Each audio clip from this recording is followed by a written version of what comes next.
Né dans une famille noble où la magie décide de votre valeur, Rondo a été considéré comme une honte. Sans talent et sans avenir, il a choisi la mort et a bu du poison.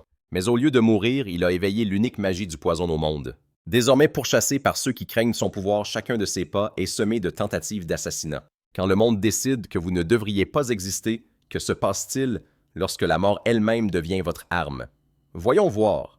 Cette histoire a commencé avec Otto von Edward, le marquis des Marches, informant solennellement son fils, le protagoniste Rondo, qu'aujourd'hui était son 15e anniversaire et qu'il le félicitait pour son passage à l'âge adulte. Le protagoniste remercia joyeusement son père, et alors qu'il ajoutait « Eh bien, à partir de maintenant, je vais commencer ma vie d'adulte », Otto remarqua avec surprise « À partir de maintenant, de quoi parle-t-il » Il tendit une fiole au protagoniste et déclara « Aujourd'hui, tu vas mourir, bois ce poison. » Le protagoniste s'exclama avec stupéfaction « De quoi est-ce qu'il parle ?» Les gardes sans plus de cérémonie l'attrapèrent et le jetèrent en prison.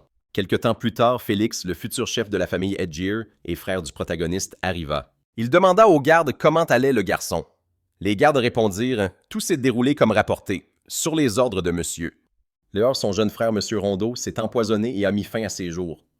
Félix piétina le corps de son frère et dit aux gardes de ne pas l'appeler maître. Cette ordure ne faisait pas partie de leur famille. Une heure plus tôt, dans le royaume de Yugdian, région d'Izisle, comté de Mariel, le protagoniste était assis dans le donjon de la maison du marquis, regardant du vin, une coupe et du poison, et se dit avec résignation que sa vie allait probablement s'arrêter ici.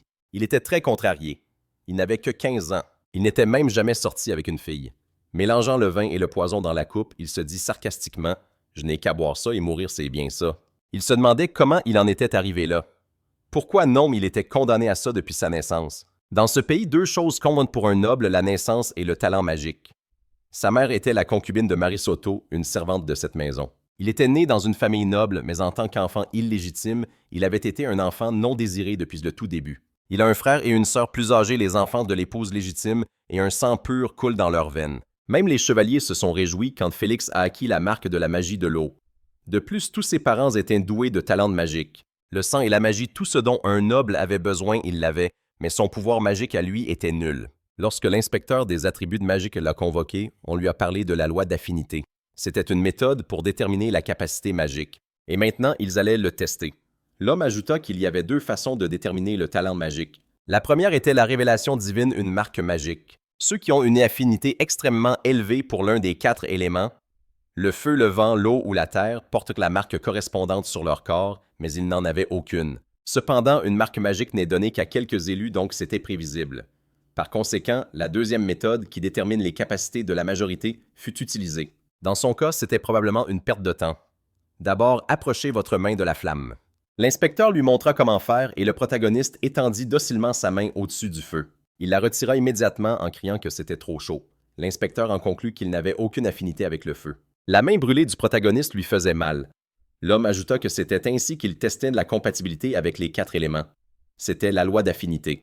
Maintenant, ils allaient en finir avec les 3 éléments restants. Peu de temps après, l'inspecteur annonça qu'il n'avait d'affinité avec aucun des 4 éléments. À ce moment, Félix lui donna un coup de pied inattendu, faisant tomber douloureusement le protagoniste au sol. Son frère le traita de raté et ajouta qu'il ne faisait même pas partie de leur famille. Il lui était même interdit de s'asseoir à la même table que la famille. Même sa sœur lui a dit qu'il était une honte pour la maison du marquis. Il ne pouvait pas utiliser la magie et il était le fils d'une servante. Elle en avait marre de manger dans la même pièce que lui. Le protagoniste désespéra en pensant qu'il était né non désiré sans place dans ce monde. Il lui était interdit de quitter la maison. Sa naissance était gardée secrète. En d'autres termes, c'était un homme qui n'existait pas, et pourtant il n'a pas été tué. On l'a laissé vivre. Au début, il pensait que c'était par bonté de son père, que Otto, le chef de cette maison, lui montrait de la pitié. Il espérait qu'un jour il serait accepté dans la famille. Ce faible espoir l'a soutenu pendant 15 ans. Il a enduré et encore enduré, malgré le mépris, la haine et le dégoût. La réponse était le poison. Le protagoniste regarda le poison et réalisa que son père n'avait montré aucune pitié. En tant que marquis des Marches, il ne pouvait pas tuer un parent même illégitime.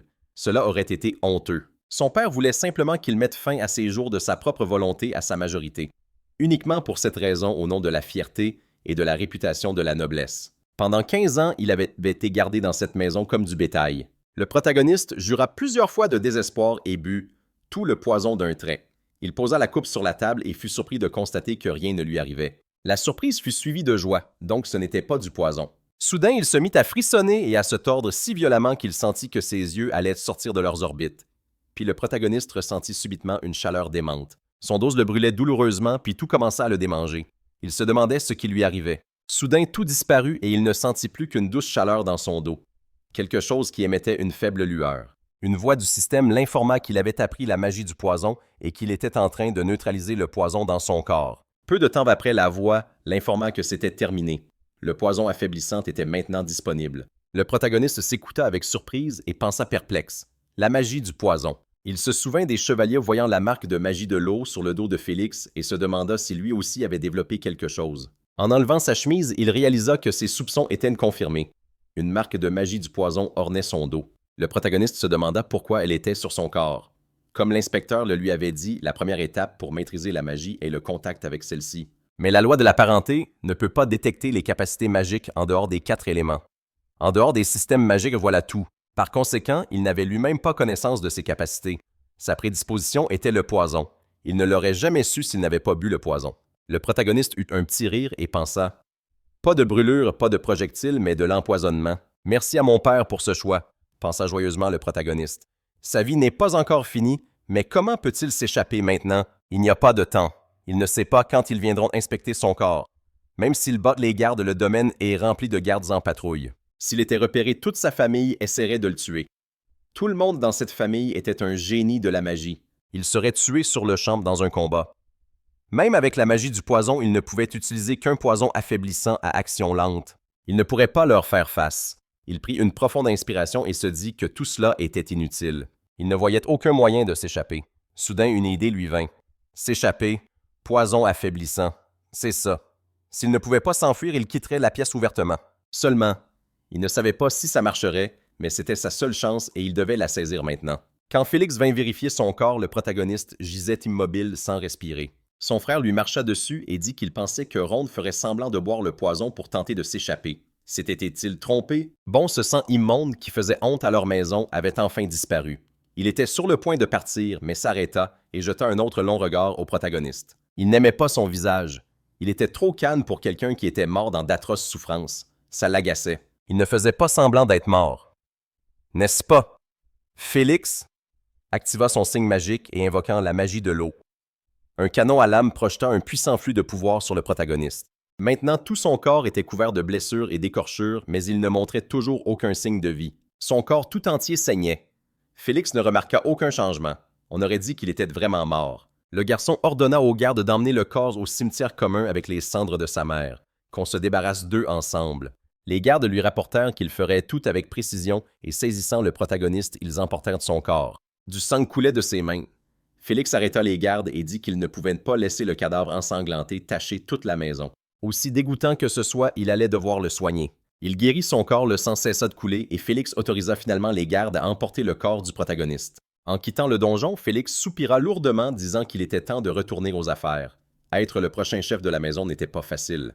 Les gardes traînèrent le corps du protagoniste jusqu'au cimetière commun et le jetèrent là. L'un des gardes dit que c'était un sacré trajet de la remise à calèche jusqu'au cimetière tant qu'il le laissait ici. Il ne pensait pas que quelqu'un viendrait lui dire adieu, mais c'étaient les règles. Dans 3 ou 4 jours, il reviendrait l'enterrer. C'était assez pour aujourd'hui. Il faisait sombre et sinistre ici. Il fallait qu'il s'en aille. En chemin, les gardes discutèrent de la récompense que Félix leur avait promise pour qu'ils puissent aller boire un verre. Quand tout fut silencieux, le protagoniste déchira le sac et regarda prudemment à l'extérieur. Il n'y avait personne pour aux alentours, seulement des croix tombales. En sortant du sac, il se dit qu'il s'était échappé. Le protagoniste regarda sa main sur laquelle fluctuait un pouvoir magique et pensa combien il était bon que tout ait fonctionné pour lui. Il avait activé le poison affaiblissant bien qu'il n'ait eu aucune idée de son efficacité, mais il avait réussi à se faire passer pour mort. Comme il l'avait prévu, il avait réussi à s'échapper du domaine de cette manière. Le protagoniste regarda l'urne contenant les cendres de sa mère et pensa que le fait d'avoir pu partir avec sa mère était une agréable surprise. Il enterra l'urne, pria sur la tombe de sa mère et pensa « Oui, il a réussi à sortir vivant du domaine. » Mais que devait-il faire maintenant? Pour survivre, il devait comprendre le fonctionnement de la magie du poison, et pour cela, il ne pouvait pas rester ici. Si quelqu'un découvrait qu'il était en vie, on le tuerait à coup sûr. D'abord, il devait quitter le domaine de Lier gouverné par Keget. S'il atteignait les terres d'Estasia par la mer, il pourrait naviguer encore plus loin. Il survivrait quoi qu'il arrive. Se tournant vers la tombe de sa mère, il lui fit ses adieux en pensée. Cap au sud. La décision était prise. Son premier objectif était de maîtriser la magie du poison sans se faire attraper par la maison Marisa et de se diriger vers Estasia. Au même moment, dans le jardin du palais du duc d'Estasia, une servante pointa une lame acérée sur Marie et la fille du duc et lui annonça qu'elle allait mourir ici. La jeune fille s'exclama déconcertée. « Pourquoi fait-elle ça ?» La servante abattit de sa lame et Marie tendit la main en lui hurlant d'arrêter. À cet instant, le protagoniste aperçut un champignon et comprit que c'était un champignon paralysant. S'il mangeait ça, il ne mourrait certainement pas, n'est-ce pas? Il avait très faim, alors il croqua dedans. Juste après, il s'effondra en expirant lourdement. Une voix du système l'informa que le poison dans son corps avait été neutralisé. Il se dit que comme il s'y attendait, il entendait une voix venue du ciel. Quand du poison pénètre dans le corps, cette annonce retentit. Apparemment, lorsque le poison est neutralisé dans le corps, il est analysé et devient disponible en tant que magie du poison. Tout ce qu'il avait à faire, c'était d'attendre que la neutralisation soit terminée. À cet instant, il entendit un rugissement. Le protagoniste vit une bête énorme marcher d'un pas décidé vers lui. Une voix l'informa que la neutralisation était toujours en cours. Il pensa que son corps était encore paralysé. Il ne pouvait pas bouger. Il avait été imprudent. Il aurait dû mieux se protéger. La bête se rapprochait, mais la neutralisation n'était toujours pas terminée.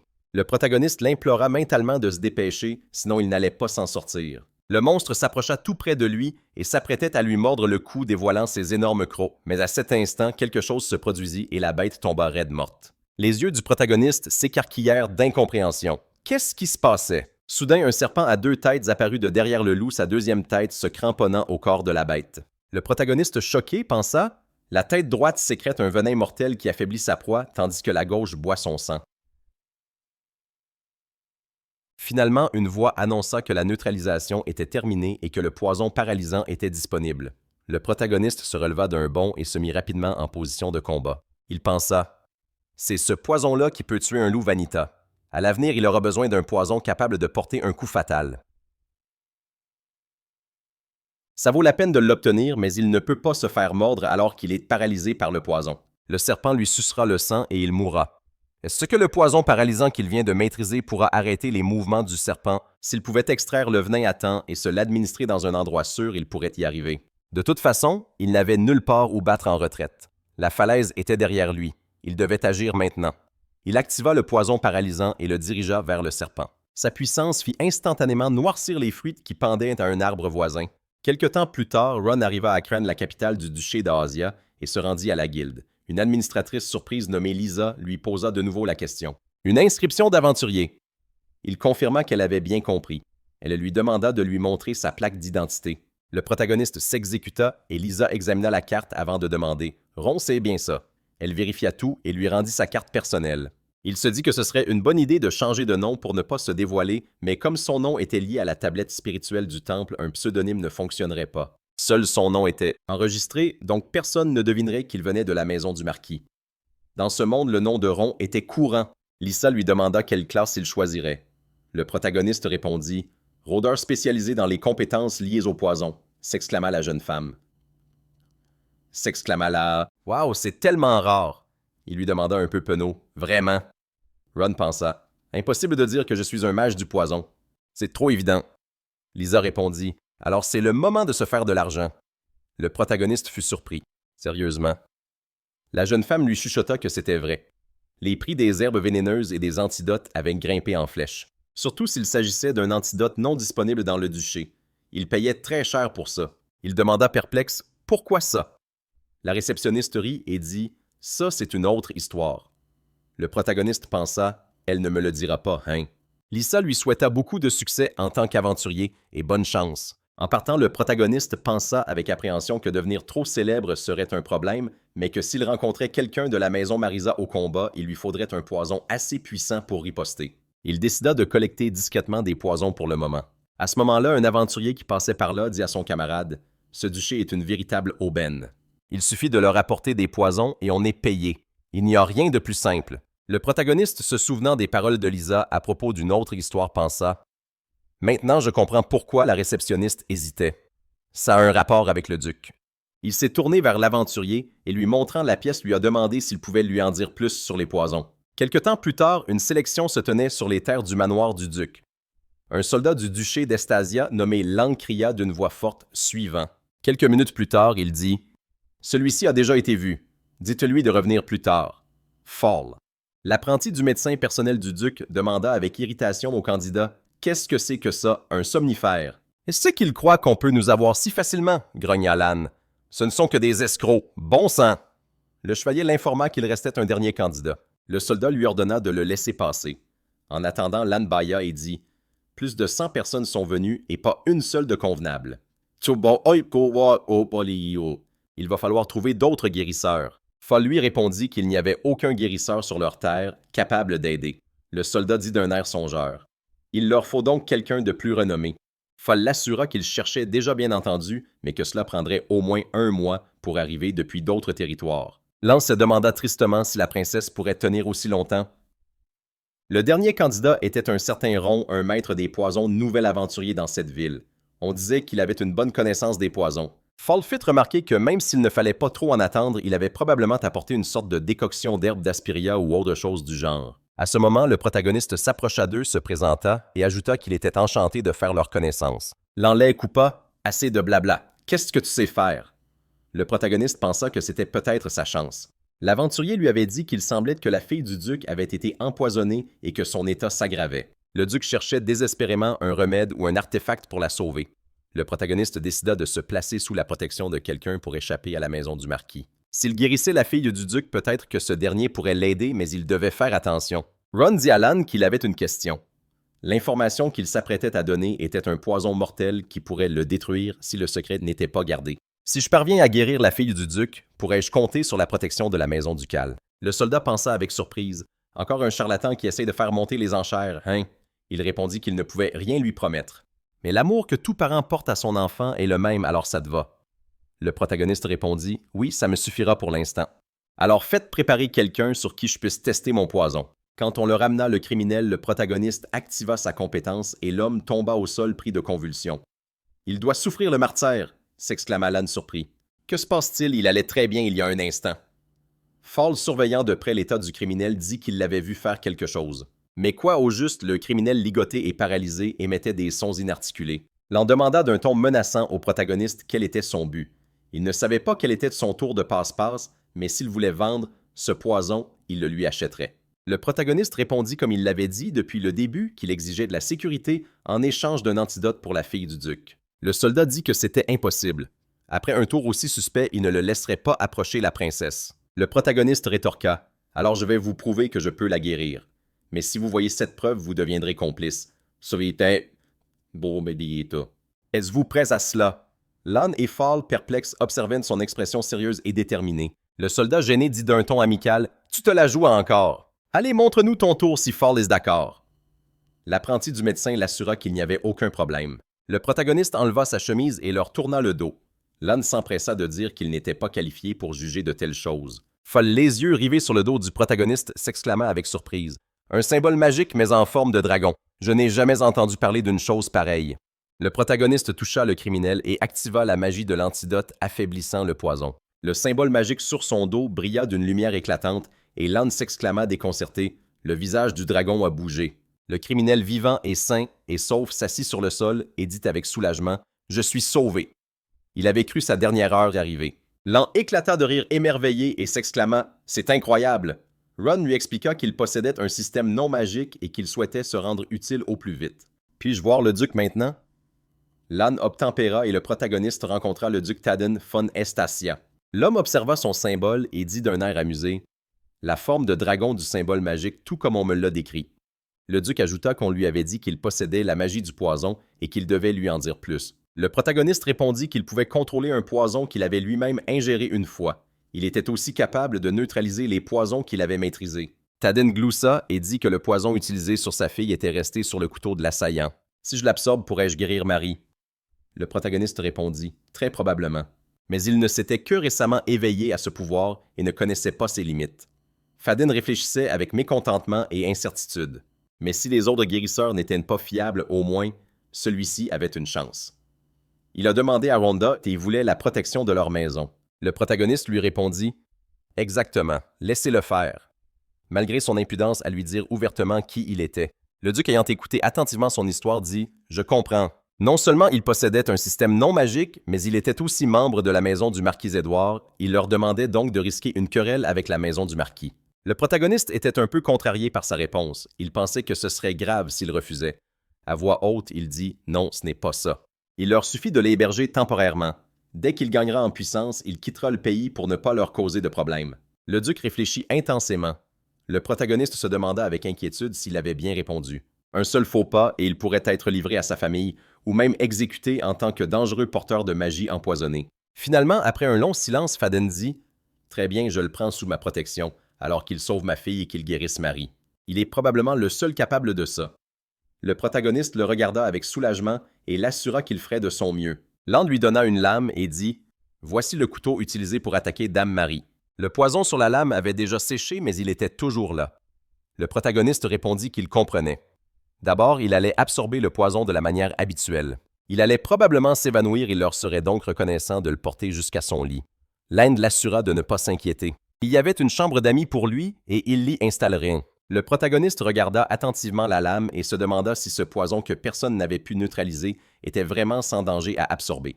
Quand il avait consommé le venin du serpent de sang et maîtrisé le poison mortel, ça avait été extrêmement douloureux. Il ne savait pas quel niveau de poison son corps pouvait supporter. Donc, ingérer un poison puissant était toujours un risque. Si le poison de ce couteau était plusieurs fois plus puissant que le poison mortel, il pourrait mourir avant de pouvoir le neutraliser. Mais s'il reculait maintenant, aucun avenir radieux ne l'attendait. Il était venu ici, fuyant Félix son père et la maison du marquis pour être libre. Le protagoniste lécha la lame avec détermination. Land l'interpella, mais Ron était déjà tombé au sol se serrant la gorge. Alors qu'il suffoquait, le système l'informa que la neutralisation du poison avait commencé dans son corps. Le protagoniste se convulsait, cherchant son souffle. Le soldat lui demanda anxieusement s'il allait bien. Le protagoniste répondit d'une voix rauque qu'il allait bien. La neutralisation était toujours en cours. Soudain, il commença à être projeté partout, heurtant un meuble, faisant voler et se briser la vaisselle. Il se tordait si violemment qu'il ne pouvait plus supporter la lumière. Lan était choqué par ce qui lui arrivait et le suppliait seulement de tenir bon. Pour le protagoniste, les mots de la voix sur la neutralisation semblaient durer une éternité. Quand il se réveilla dans son lit, le système l'informa que la neutralisation du poison était terminée. La compétence Magnifique Mariage a été libérée et l'état de la cible est devenu disponible pour analyse. Maîtrise de la magie de type poison offensif puissant. La guérison par poison faible est appliquée et le poison est maintenant disponible à l'utilisation. Le protagoniste regarda avec surprise ses mains bandées et murmura « Quel poison répugnant ils ont utilisé pour tuer la fille du duc. » Ce poison provient d'une espèce de dragon qui n'apparaît qu'une fois toutes les quelques années. C'était dangereux. Le dragon était un type de monstre spécial que personne n'avait jamais vaincu. La puissance du poison d'une telle créature était d'un tout autre niveau. Un seul faux pas, et il aurait pu mourir. Mais il a encore survécu. Se levant de son lit, il remarqua que son corps tremblait encore et qu'on lui avait changé ses vêtements. Combien de temps avait-il dormi? À ce moment, la porte de la chambre s'ouvrit et Land entra s'adressant au protagoniste par son nom avec soulagement. Le protagoniste le regarda avec détermination et dit « Vite auprès de la dame ». Le duc lui dit qu'il avait dormi assez longtemps, 3 jours. Le protagoniste répondit « Veuillez me pardonner. Le poison était bien plus puissant que ce à quoi je m'attendais. » Le menant à la chambre de sa fille Faden lui demanda s'il pouvait neutraliser le poison. Ron répondit avec assurance « Oui, sans problème. » Devant la porte de la chambre de Marie, le duc lui dit que lui, un spécialiste du poison, était leur dernier espoir. Il devait faire tout ce qui était en son pouvoir. Le protagoniste répondit « Attendez-vous à de bons résultats. » Lorsqu'ils entrèrent dans la chambre de Marie, le duc prit la main inerte de sa fille et lui dit de tenir encore un peu. Il regarda le protagoniste et dit qu'il comptait sur lui, mais qu'au moindre mouvement suspect, il utiliserait la magie sans pitié. Ron répondit calmement qu'il comprenait et qu'il s'en souviendrait. Après avoir demandé pardon à Faden, il s'approcha du lit de la jeune fille et l'examina attentivement. Son évaluation révéla son nom Aigle Royal Magie du Vent, état de santé, empoisonnement par poison faible et signes vitaux. 5543. Le protagoniste pensa qu'il pouvait voir son statut. Ce doit être une compétence de dragon acquise grâce au poison. Son corps était enveloppé d'une lumière orange. Très probablement, on lui avait administré une magie de guérison progressive pour prolonger sa vie. Mais dans cet état, elle ne tiendrait pas longtemps. Elle allait mourir, c'est certain, mais il n'allait pas laisser ça se produire. Il étendit résolument sa main sur le corps de la jeune fille.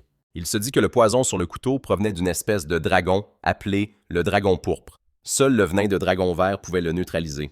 Créer un antidote pour un dragon pourpre que personne n'avait encore vaincu était théoriquement impossible, mais il allait le faire maintenant. Ron commença à réciter une incantation sur le poison contenu dans le souffle s'écoulant dans le corps comme une rivière et lui demandant d'absorber une grande puissance magique. Il posa sa main sur le bras de la jeune fille pour la renforcer et invoqua la magie de l'antidote au venin de dragon.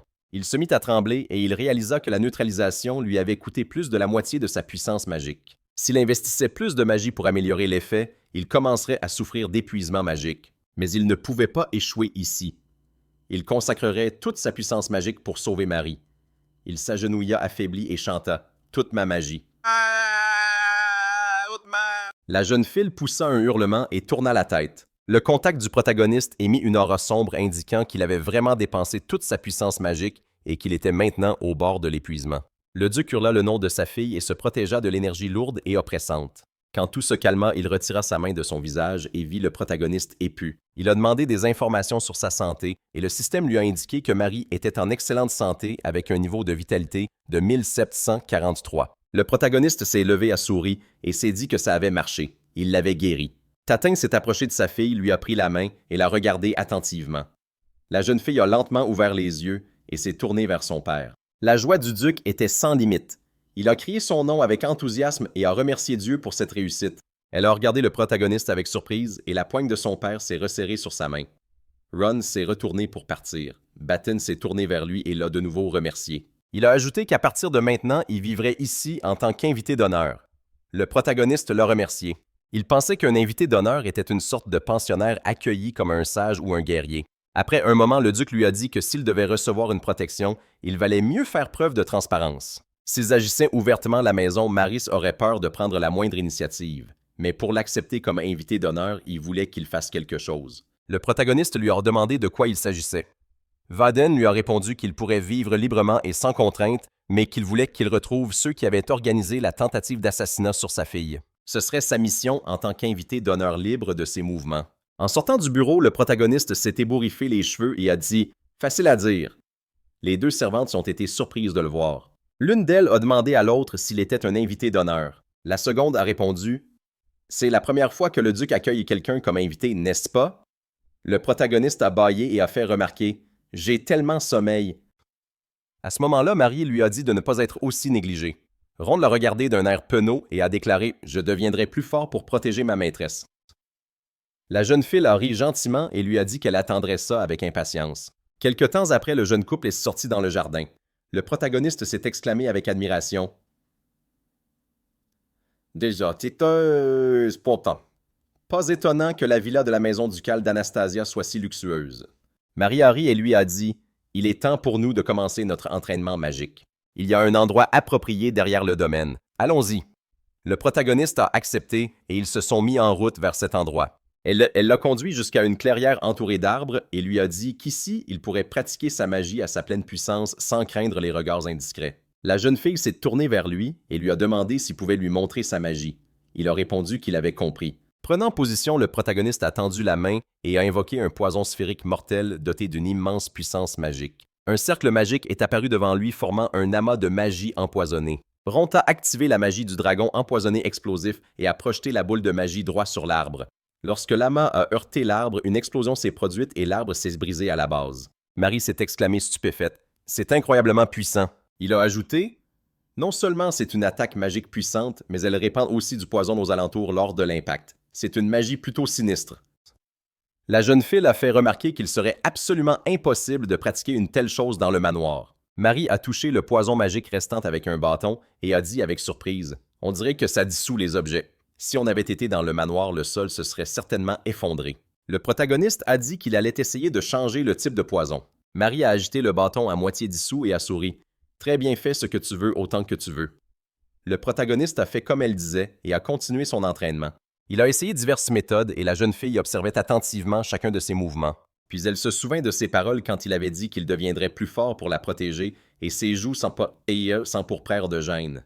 Le protagoniste remarqua son état et lui demanda si quelque chose n'allait pas. Marie, complètement embarrassée, lui dit que tout allait bien. Reprenant le contrôle de ses émotions, elle lui demanda s'il avait déjà lancé 10 sorts et si sa magie n'était pas encore épuisée. Il répondit que c'était vrai et qu'il pouvait continuer. Le protagoniste ajouta que les poisons puissants drainent beaucoup d'énergie, mais que ceux qu'il avait utilisés jusqu'à présent étaient des poisons faibles. Marie lui demanda avec curiosité « Qu'est-ce que des poisons faibles ?» Normalement, il n'utilisait pas autant de magie. Même 10 boules de feu provoqueraient un épuisement magique. Le protagoniste rit et fit remarquer « Ah bon ». Alors il y a une grande réserve de puissance magique, hein? En pensant à ces réserves de magie, il se souvint d'avoir vu un jour Félix s'entraîner à utiliser une boule d'eau par la fenêtre.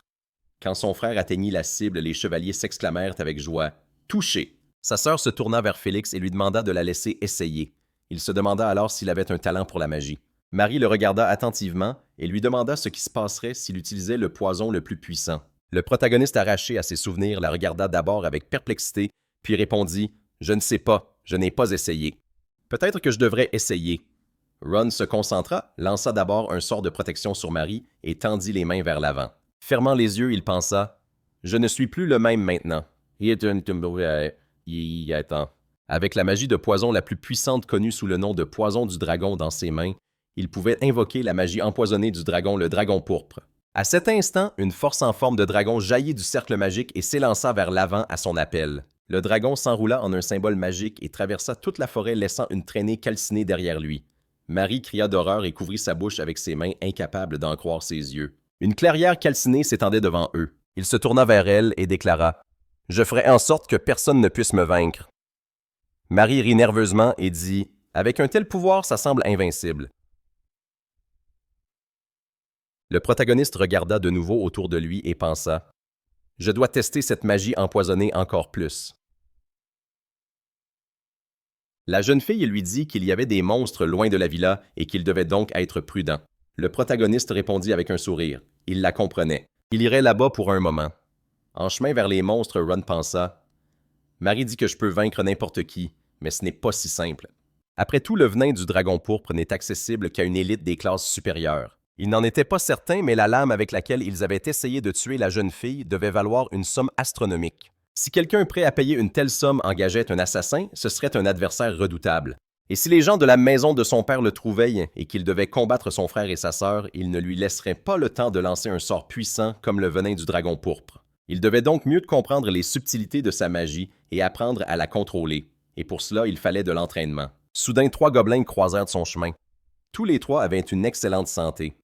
2 avaient 1212 points de vie et 1 en avait 1515. Le protagoniste invoqua une boule de poison et un poison affaiblissant et attaqua les adversaires. Une explosion se produisit et les corps des gobelins se couvrirent de taches sombres. En activant l'évaluation, il réalisa que leur force avait diminué de 9, ce qui indiquait qu'ils étaient empoisonnés. L'un des gobelins tomba mort. Le protagoniste pensa que l'effet du poison réduisait progressivement leur force jusqu'à la mort. Le taux de dégâts c'était d'environ 1 point de vie par seconde. À ce moment, un ennemi attaqua, mais le protagoniste réussit à lancer une défense empoisonnée et désactiva la flèche de l'ennemi invoquant une boule de poison et un poison affaiblissant. Un coup puissant frappa le gobelin et ses statistiques montrèrent qu'il était au seuil de la mort. Le protagoniste nota que cette fois sa force avait diminué, mais il n'y avait pas d'empoisonnement. Clairement, la boule de poison inflige des dégâts physiques à l'impact. L'empoisonnement en tant qu'effet additionnel est aléatoire. Maintenant, il décida d'essayer un autre type de poison. Le protagoniste activa un poison paralysant à partir de la boule de poison existante dont l'effet provoquait la paralysie. Les statistiques du gobelin montrèrent qu'il était paralysé et incapable d'agir. Le protagoniste pensa que cela devait aussi être un effet aléatoire. Ron invoqua et accumula un poison mortel dans sa main et pressa sa main sur la tête du gobelin. L'ennemi commença progressivement à mourir. Quelque chose commença à s'éclaircir pour le protagoniste. Il y a 2 façons d'empoisonner un ennemi à distance et par contact direct. L'empoisonnement à distance inflige des dégâts physiques, mais l'effet de poison est aléatoire. Le contact direct est risqué, mais le poison fonctionne à coup sûr. Soudain, il sentit que quelque chose n'allait pas et pensa « Marie ». À ce moment, les gardes tentaient de protéger la jeune fille des assassins, les combattant désespérément. L'un des assassins acheva le garde qui couvrait de Marie et la foudroya du regard. La jeune fille se souvint de l'attaque précédente et hurla de peur. Le protagoniste arrivant juste à temps invoqua la magie du poison du dragon et le dragon explosif attaquant directement les assassins. Simultanément, il protégea Marie et continua son attaque sur les ennemis. Des dragons noirs funestes aussi nombreux que les ennemis s'élancèrent dans le ciel, anéantissant tous les assassins en un instant. Leurs derniers instants ne furent que des cris stridents et déchirants mêlés de peur et de douleur. Le protagoniste paniqua.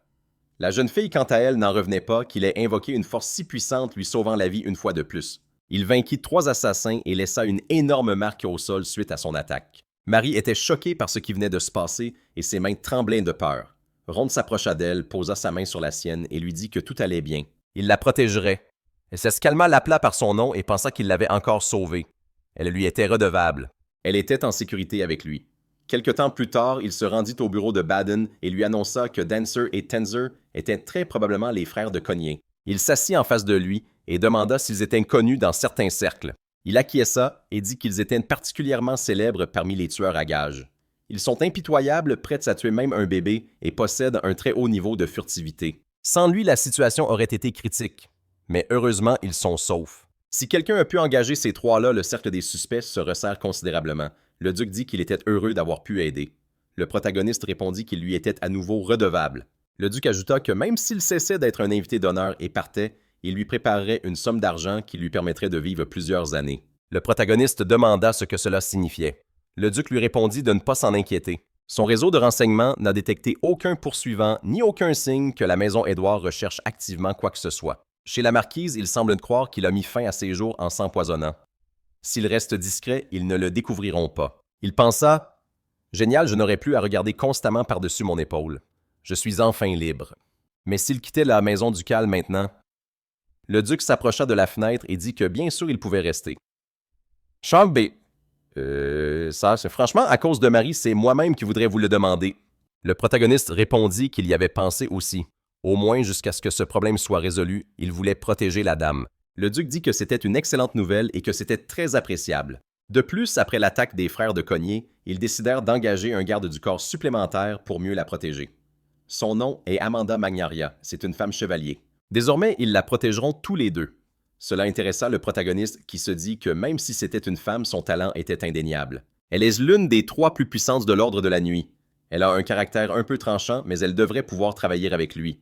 Quelque temps plus tard, il la rencontra. Elle frappa violemment le sol avec sa masse et il fut projeté sur le côté. Il se tenait le flanc de douleur tandis qu'elle déclarait « Comme je m'y attendais, ce n'étaient que des paroles en l'air. » C'est comme ça que vous comptez protéger la dame. Si vous êtes vraiment sérieux quant à sa protection, alors vous devez me tuer. Il releva la tête, la regarda et pensa que c'était de la pure folie. Il ne pouvait pas tuer un membre important de l'ordre de la nuit au service du duc qui lui avait offert l'asile. Et puis c'était une plaisanterie de la part du duc de croire qu'il pourrait travailler avec une personne pareille. Auparavant, lors de leur première rencontre, elle s'était présentée et avait dit que par ordre de sa grâce à compter de ce jour, elle serait le garde du corps personnel de Dame Marie. Elle l'appela par son nom et demanda « C'est donc vous ?» Il confirma et dit que le duc l'avait chargé de protéger la dame à ses côtés. Il lui dit qu'il était enchanté de faire sa connaissance. Elle lui demanda alors pourquoi il n'était pas là quand les frères de Cognier ont attaqué la dame à la villa. « Cela signifie-t-il que vous avez fait passer votre entraînement magique avant la sécurité de la dame? » Il le nia et répondit qu'il ne pensait pas judicieux d'emmener la dame en fauteuil roulant dans un endroit dangereux. Elle rétorqua d'une voix forte et mécontente qu'elle avait été attaquée à ce moment-là. Vous n'aviez même pas envisagé une telle possibilité. Il admit qu'il avait été négligent. Cependant, à ce moment-là, je n'étais encore qu'un invité d'honneur. Elle ne l'écouta pas et demanda d'une voix forte. Et alors, même si vous n'étiez qu'un invité, après tout, vous aviez promis de protéger la dame. Il se souvint des paroles de Marie, tandis qu'Amanda criait que protéger signifiait mettre sa propre vie en jeu. Avez-vous une telle détermination? Savez-vous ce qu'il y a de plus dangereux lors de l'exécution d'une mission? Elle leva sa masse et répondit « C'est de devoir faire équipe avec quelqu'un qui manque de détermination. Je vais tester si vous êtes apte à protéger la maîtresse ainsi que vos compétences et votre résolution. » Elle pointa sa main vers lui et déchaîna magie de feu et explosion. Le protagoniste regarda surpris, se demandant si elle aussi maîtrisait la magie.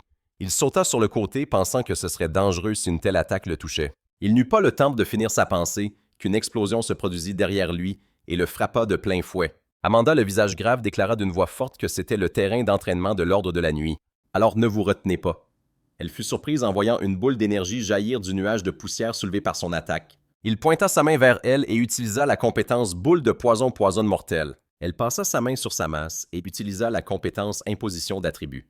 Elle frappa avec son arme et grâce à cette magie dispersa sa boule de poison. Il en fut surpris et pensa que son sort avait été neutralisé. Elle se précipita sur lui, brandit sa masse et demanda d'une voix forte ce qui s'était passé.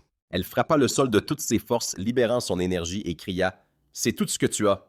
Remarquant qu'il n'était plus là où elle avait attaqué, elle se retourna brusquement. Elle l'aperçut, le frappa de sa masse et déclara d'une voix forte que c'était bien trop faible, c'était complètement insuffisant. Elle s'apprêtait à dire quelque chose sur sa détermination, mais elle ressentit une vive douleur. Du sang se mit à couler de sa bouche et elle demanda « Qu'est-ce que tu as fait? » Ron se débarrassa de sa cape en flammes. Du sang coulait de son épaule et il expliqua qu'il lui avait injecté le poison directement. Elle était désormais infectée par un poison mortel. Dans 50 secondes, elle mourra. Le système afficha une notification état de santé empoisonné par un poison mortel. Points de vie 50 sur 85. Elle le regarda et dit « Alors c'est ça la magie du poison ». Il lui demanda d'arrêter, ajoutant qu'il pouvait neutraliser le poison. Elle demanda « Suggères-tu qu'on supplie l'ennemi d'avoir pitié? Un poison pareil, ce n'est rien pour moi. » Elle sortit une petite pierre et la serra dans sa main. Il songea que cette pierre de soin magique, un objet à usage unique, coûtait une fortune. C'était la première fois qu'il en voyait une en vrai. Ça a marché sur Amanda. Ses points de vie furent restaurés et il comprit que le poison avait disparu.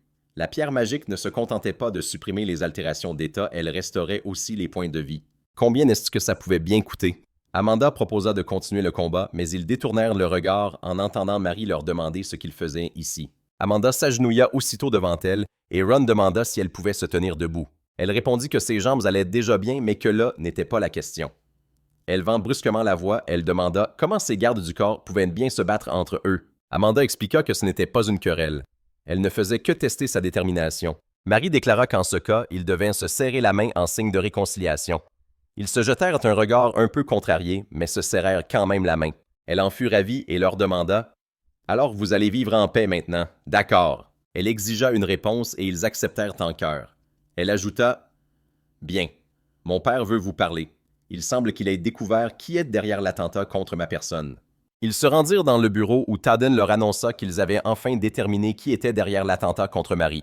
Le protagoniste demanda « C'est vrai, qui a osé s'en prendre à la demoiselle. » Il expliqua que le nom de l'exécutant n'avait pas encore été établi, mais que le principal instigateur était le marquis de Greenwich. Il faut espérer que l'idée ne vienne pas du Seigneur en personne. Amanda demanda pourquoi il avait fait ça.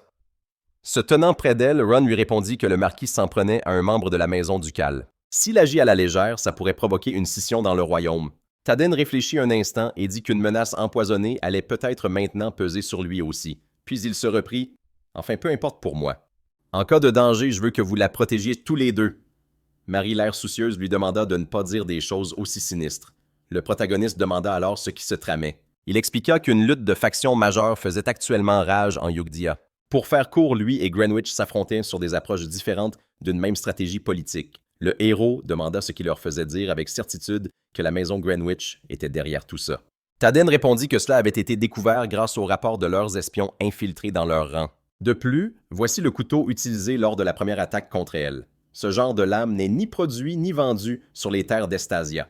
On ne peut le trouver que sur les marchés noirs de certaines régions du territoire du marquis de Greenwich. Il déclara qu'il avait compris et que quoi qu'il arrive, il protégerait la demoiselle. Amanda, l'air sérieuse, déclara d'une voix forte qu'une personne sans détermination ne serait pas à la hauteur de cette tâche. Elle ajouta qu'elle prenait cette responsabilité et protégerait la demoiselle au péril de sa vie.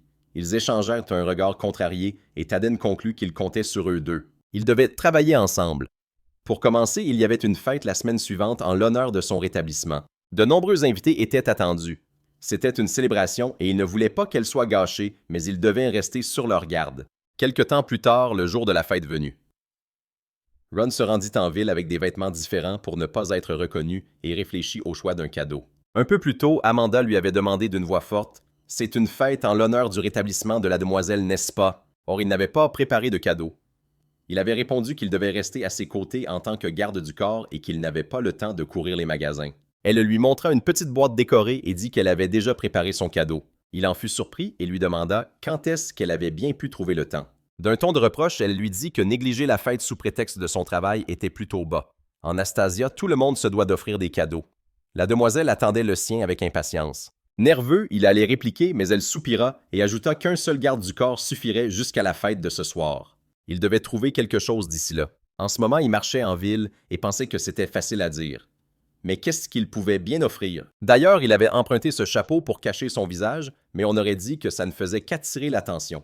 Il ne pouvait pas rivaliser avec les nobles sur le prix et son apparence laissait aussi à désirer. Que devait-il faire alors? Son attention fut attirée par un vendeur qui interpella un garçon qui passait et lui demanda s'il voulait tenter sa chance. Il vendait des pierres magiques pour une simple pièce d'argent. Le garçon s'adressa au vendeur et lui demanda s'il y avait une pierre magique de dragon venimeux parmi elles. Cela l'intrigua encore plus et le vendeur répondit qu'avec un peu de chance, c'était possible. Ce n'étaient que des pierres qui n'avaient pas été identifiées dans les donjons. Il y avait deux raisons pour lesquelles une pierre n'était pas identifiée. Soit elle avait trop peu de magie pour être utilisée, soit elle contenait une magie très complexe que la technologie moderne ne pouvait pas détecter. S'il tombait sur la deuxième option, il pourrait maîtriser une magie de rang S, le genre de magie que possèdent les grandes mages. De plus, une pierre de dragon venimeux n'était pas qu'un simple rêve. Ronde s'approcha de lui, interpella le vieil homme et lui demanda s'il avait déjà vu quelqu'un tirer le gros lot. Le vendeur, avec un large sourire, répondit qu'un marchand qui parlait de ses clients faisait vite faillite et qu'il ne pouvait donc rien dire. Le type à côté de lui dit d'un air pensif. En d'autres termes, c'est comme une loterie sans gagnant. Il dit avec un sourire qu'il voulait en prendre une. Il devait la lui montrer de plus près. Le marchand, toujours souriant, dit qu'il pouvait choisir n'importe quelle pierre. Il regarda les pierres avec un petit sourire en coin et se dit que s'il ne pouvait rivaliser ni sur le prix, ni sur l'apparence, un cadeau aussi aléatoire n'était pas une mauvaise option. Il demanda s'il pouvait regarder les pierres dans cette boîte. Il plongea la main dans la boîte contenant les pierres et se demanda laquelle il devait choisir. Il fut un peu surpris et pensa que pendant un instant, son dos semblait se réchauffer. C'était peut-être un signe de choisir celle qu'il tenait. Il sortit une petite pierre souris et dit qu'il la prenait. Le vendeur lui demanda une pièce d'argent en échange. Le type à côté de lui l'interpella et lui demanda pourquoi il avait choisi cette pierre si laide. Il y avait pourtant de plus belles options. Le protagoniste acquiesça avec un petit sourire et dit qu'elle était laide et qu'on l'avait repoussée tout au fond de la boîte. Peut-être parce qu'elle donnait l'impression que personne n'en voulait. Tout comme lui. Il commença à partir, s'excusa, dit au revoir et qu'il devait se dépêcher. L'autre type rit de ses paroles et pensa que c'était une si belle obscurité. Plus tard dans une ruelle, ce même type tua le marchand, regarda les pierres magiques, s'adressa au cadavre et dit que ce n'était pas sa faute. Il était du genre à perdre la tête à la vue de la beauté. Quand la fête commença, Marie se tint devant les invités et dit qu'elle était reconnaissante à tous ceux qui étaient venus surtout pour cette célébration en l'honneur de sa guérison. Elle fut surprise par ce nombre incroyable d'invités. Le protagoniste travaillait comme serveur et espérait que tout se passerait bien. Mais on ne pouvait pas exclure que quelqu'un parmi eux soit lié à la maison Edal. La décision de porter un uniforme de domestique pour la protéger discrètement était la bonne. Des jeunes filles qui lui apportaient des cadeaux de convalescence s'approchèrent d'elle et elle les en remercia. Amanda s'approcha d'elle, l'appela maîtresse et dit qu'elle allait prendre ses cadeaux. Il les regarda et pensa qu'en tant que domestique, il était difficile de rester près de la maîtresse, mais que c'était une bonne chose qu'Amanda soit là. Elle continua de discuter avec les invités. Il la regarda avec un sourire et pensa qu'elle était complètement rétablie. C'était merveilleux. Il se détourna l'air embarrassé et se dit qu'il devait se mettre au travail pour ne pas éveiller les soupçons. Il remarqua un homme qui s'approchait de lui.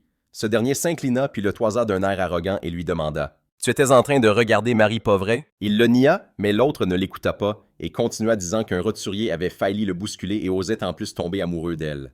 Ses actions méritaient 1000 morts. Cependant, c'était une soirée de fête et il était de bonne humeur grâce au vin, alors tu devrais plutôt me remercier pour ça. Ron le remercia et se demanda qui il était. L'homme détourna le regard et dit que cependant, il avait fait tout ce chemin et ne voulait pas tout gâcher par des actions stupides, sinon tous ses efforts tomberaient à l'eau.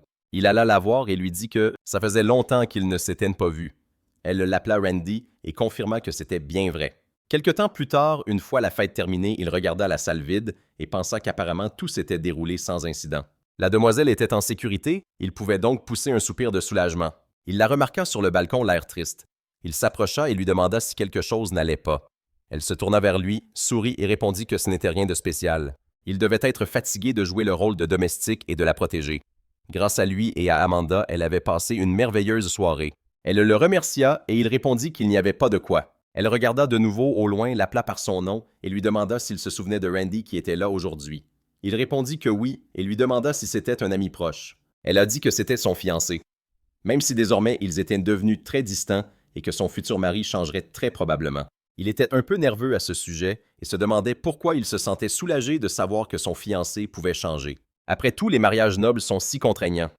Il se souvint de ce que l'autre lui avait dit plus tôt et se demanda si une telle personne était son fiancé. Il était vraiment désolé pour elle et en plus elle ne voulait clairement pas vraiment communiquer avec lui. Si elle devait épouser quelqu'un qu'elle n'aimait pas, il préférait encore la prendre pour lui. Mais à quoi pensait-il? S'il faisait une chose pareille, le duc le tuerait. Il était temps de changer de sujet. Il a regardé le ciel et a demandé « La lune est-ce belle, n'est-ce pas? » Gênée par cette remarque, elle a crié son nom. Il la regarda l'air perplexe et demanda « Qu'y a-t-il? » Elle a pensé que c'était la nuit, la lune et eux deux regardant le ciel, et aussi une déclaration à l'ancienne. C'est tout simplement incroyable. C'est ça. C'est une femme rusée. Elle voulait savoir ce qu'il pensait d'elle, alors elle a évoqué son fiancé. Cependant, elle ne s'attendait pas à recevoir une réponse aussi parfaite. Ils restèrent tous les deux silencieux et lui l'air confus pensa qu'elle était soudainement devenue muette. Peut-être avait-il dit quelque chose qu'il n'aurait pas dû. Il lui tendit le cristal qu'il avait acheté plus tôt et dit que c'était un cadeau pour célébrer sa guérison. Elle fut un peu surprise et demanda si c'était une pierre magique. Il a acquiescé et a dit qu'il pensait qu'un tel cadeau lui plairait davantage. Il devait partir car il avait encore du nettoyage à faire. Elle le tint dans ses mains, l'appela par son nom et le remercia.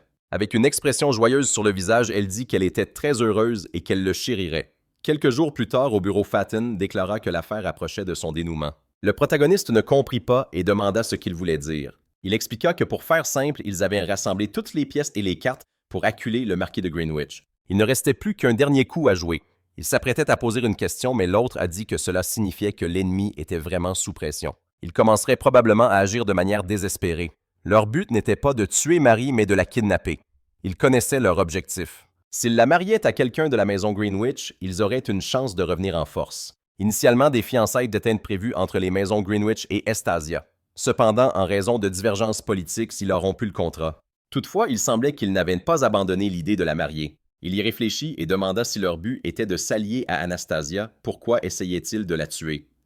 L'autre a répondu qu'il ne comprenait pas non plus. De plus, ils arrangeaient un mariage politique, mais il était clair que la maison Greenwich prévoyait de la kidnapper pour la protéger. Il nomma son futur époux Randy l'héritier du marquis de Greenwich. Il fut surpris et se demanda « Alors, il était de cette famille. » Il se souvint de leur conversation précédente sur le balcon et se demanda si c'était pour ça qu'elle avait parlé ainsi. À cause du conflit entre les maisons Estasia et Greenwich, c'était probablement la raison. Cependant, à en juger par son comportement lors de la fête, il n'avait pas encore abandonné l'idée. Fatin a dit que la probabilité d'un enlèvement était maintenant élevée, mais après la tentative d'assassinat, le meurtre ne pouvait être exclu.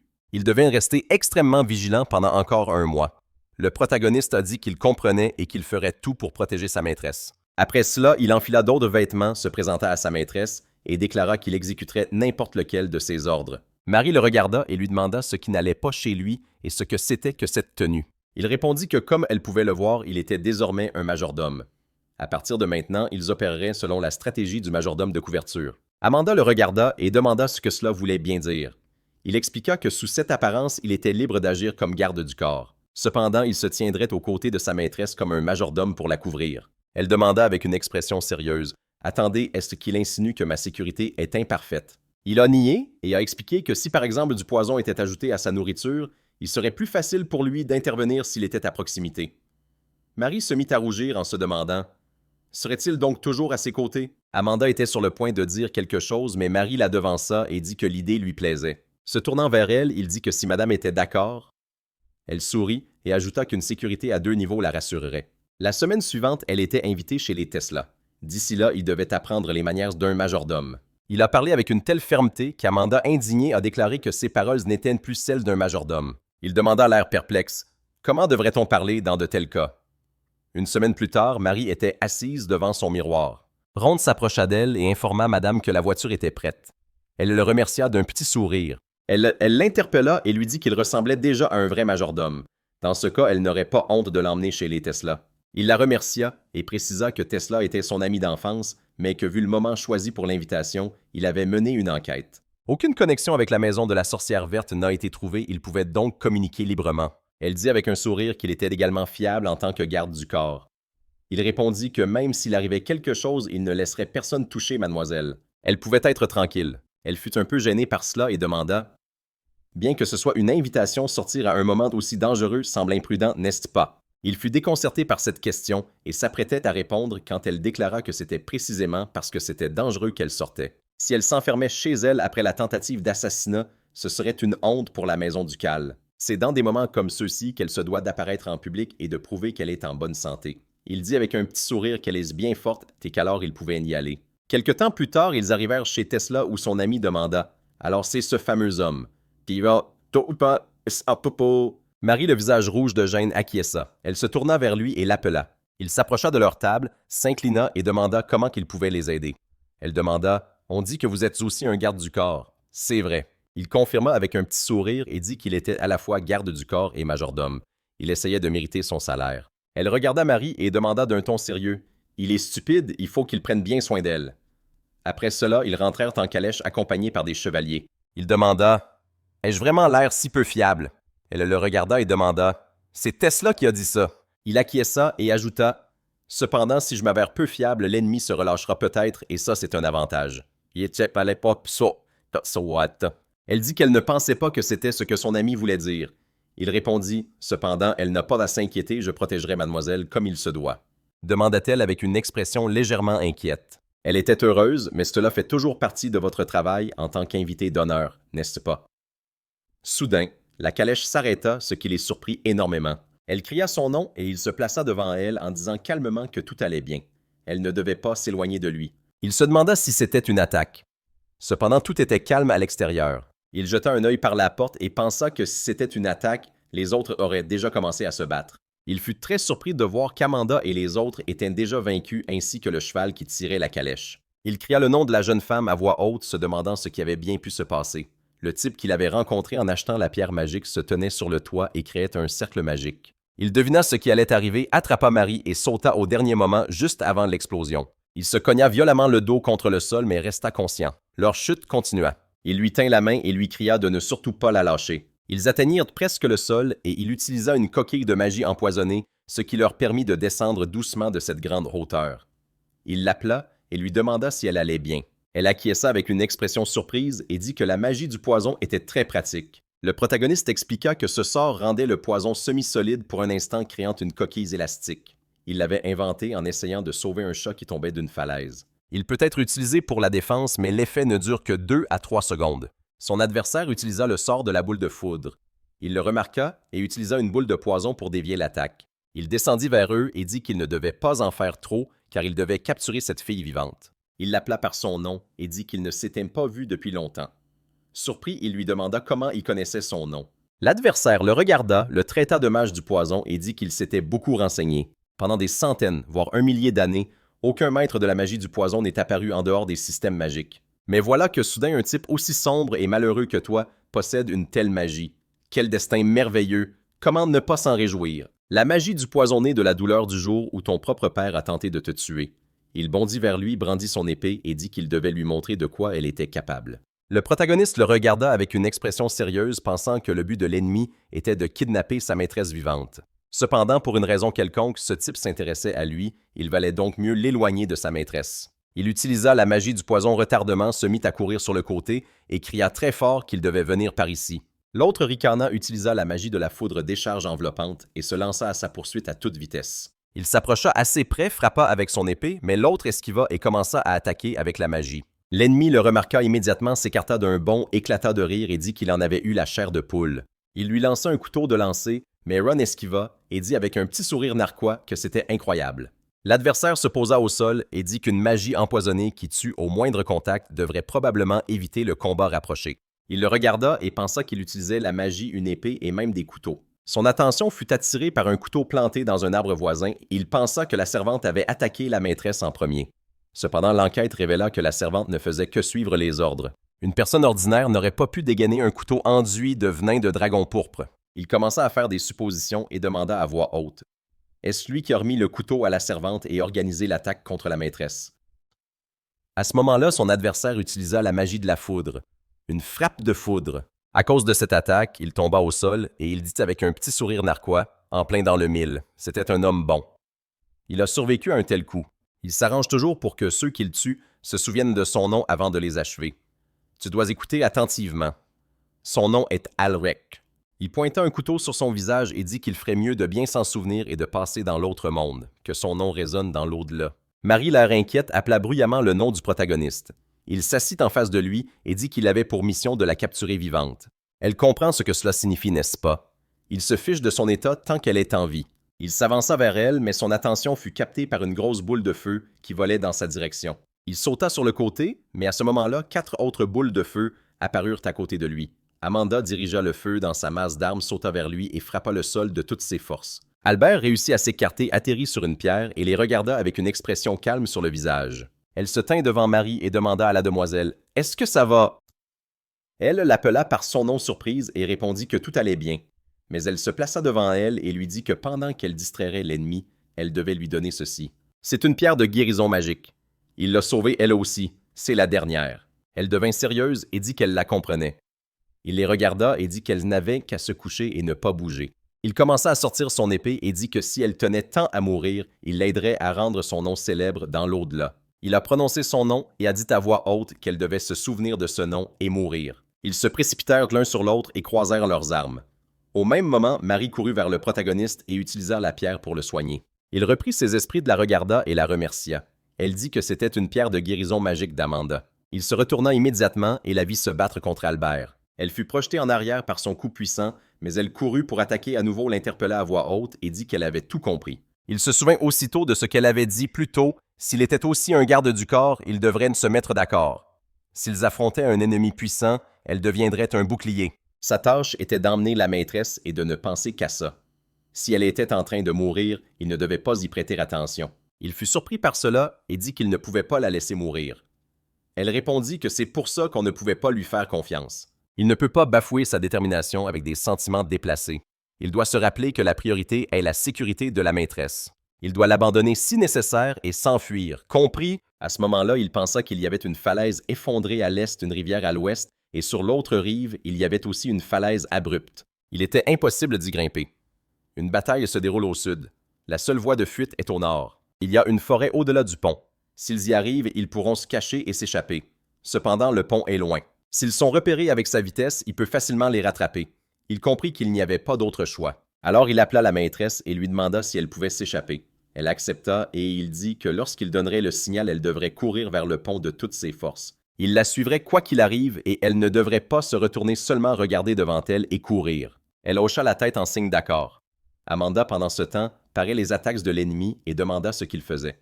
Il devait partir d'ici plus vite. Elle utilisa la magie du feu et l'attaqua de loin. Albert la regarda froidement et demanda: « Tu as bientôt fini, tu es à court d'idées. » Il avait déjà vu cette technique. Lorsque ces boules de feu provoquèrent une explosion, Ron se retourna et dit à voix haute à la maîtresse qu'elle devait courir maintenant. Ils coururent tous les deux vers le pont, mais leur ennemi se lança immédiatement à leur poursuite. Il brandit son épée, et Amanda, l'air inquiète, appela sa maîtresse à voix haute. Il courut vers lui et dit que peu importe sa vitesse, il pouvait l'intercepter à l'approche. Il toucha son dos et utilisa un poison mortel. À cause de cela, il tomba au sol, ce qui le réjouit d'avoir réussi son coup. Ils coururent vers le pont, mais à ce moment-là, le pont fut détruit par un éclair. Ils furent très surpris de ce qui s'était passé. Albert se tenait sur un pilier du pont et dit qu'il était désolé. Le protagoniste le regarda, l'air choqué, et demanda pourquoi il bougeait encore. Il lui avait pourtant injecté du poison. Il demanda avec un sourire narquois: « Si tu te bats contre un mage poison, n'est-il pas logique d'utiliser une pierre magique de protection contre le poison à l'avance? » Il se souvint du passé et demanda: « Alors il a dit ça exprès. » Il claqua des doigts et expliqua que cela faisait aussi partie de la technique. Il utilisa sa magie, frappa le rocher au-dessus d'eux, et une grosse pierre tomba derrière eux, séparant Amanda du groupe. Il dit que maintenant, il n'avait nulle part où fuir et qu'il avait chassé cet insecte agaçant. Ce serait moche de faire traîner les choses plus longtemps. Il devait finir ça en beauté. Il terminait toujours le travail en 5 minutes. Plus longtemps serait moche. Il restait 30 secondes et il le félicita de l'avoir forcé à utiliser tout son temps, mais c'était la fin. Il utilisa la compétence d'onde sonore, lançant des éclairs sur lui, et ce dernier utilisa la magie du dragon venimeux, le dragon pourpre, pour contrer cette attaque. Albert observa la scène avec une certaine surprise et expliqua que le poison de dragon qui absorbe la foudre est une magie légendaire disparue il y a 1000 ans. Le dragon venimeux. Il visa avec son sort et celui-ci percuta le sol dans un bruit assourdissant. Marie appela joyeusement le nom du protagoniste. Il se retourna et dit avec un sourire qu'il était littéralement tombé dans un abîme. Il allait vérifier. C'est dangereux à cause de l'effondrement, alors elle ferait mieux de rester ici. Elle accepta et lui dit de faire attention. Il se dirigea vers l'endroit qu'il venait d'attaquer, regarda dans le cratère et se dit que même s'il avait survécu, il n'y avait aucune issue. C'est un mercenaire dangereux. Si c'était l'œuvre de Greenwich, la demoiselle était en danger encore plus grand. Albert, debout sur un rocher non loin, dit que s'inquiéter de sa position et dévier la trajectoire du dragon, au dernier moment, c'était redoutable. Le protagoniste se retourna brusquement pour lui faire face, l'air choqué comme s'il allait demander quelque chose. Albert le regarda de haut et lui dit qu'il n'était pas cool du tout. Il utilisa la compétence de l'île de foudre et lança sur lui un grand oiseau d'énergie électrique. Le protagoniste regarda l'attaque avec une expression effrayée, pensant qu'il avait trop utilisé sa magie et ne pouvait pas contre-attaquer. Marie sauta vers lui et cria son nom. Elle le serra dans ses bras et soudain, avant que l'attaque ne les atteigne, quelque chose dans sa bourse libéra une énergie très vive et ils disparurent tous les deux. Immédiatement après, ils se retrouvèrent dans un lieu inconnu. Il reprit ses esprits et se demanda où il était.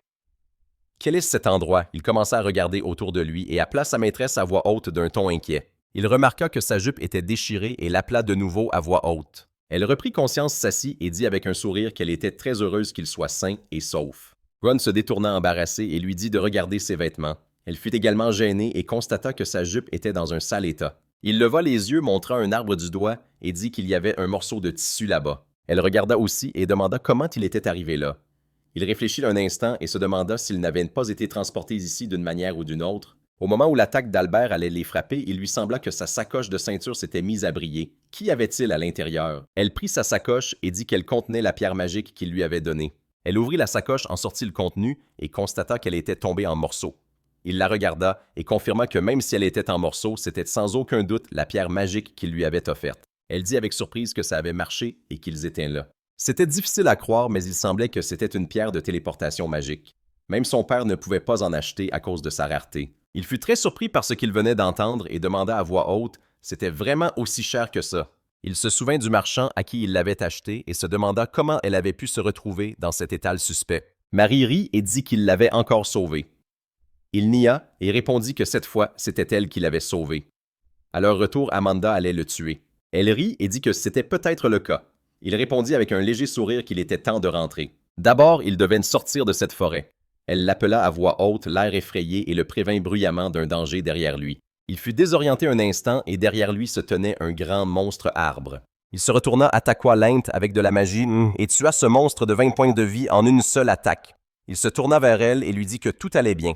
Elle le regarda en souriant et dit que comme toujours, il avait réagi en un clin d'œil. Il répondit avec un léger sourire que si l'ennemi n'utilisait pas de magie de guérison, il pouvait s'en charger.